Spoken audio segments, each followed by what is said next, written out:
For some people living around Castle Rock, they have felt a rattling for years. It's coming from trains to the point where some are now calling for a quiet zone. It's an issue the town has tried to handle before. But as 7 News reporter Kyle Horan shows us, some residents are demanding another look. The town of Castle Rock can be a peaceful place. We moved out here from New York City and we brought our children here to raise in a small town. A place where old Yeller can just sit in the grass and soak up the rays.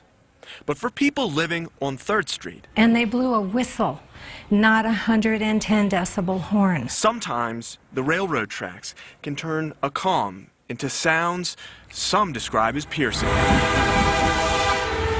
All night long, it wakes you up in the middle of the night. Julianne Fay has lived here for 40 years. At one time, there were a couple of trains that would come through, but now there could be more than a dozen a day. What she wants, all right, we'll go ahead and close the public comment at this point, is a quiet zone.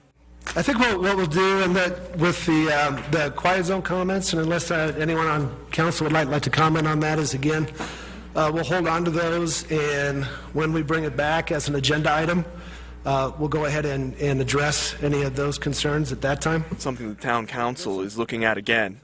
In 2008, the town looked at the noise issue. That was during the recession when there wasn't too much money to go around.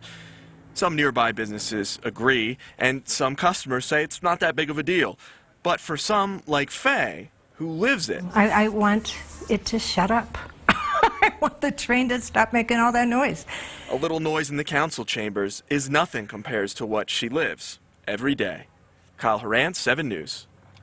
And we talked to town leaders today, and they tell us it's just too early on in the process for them to take a stance on this noise issue.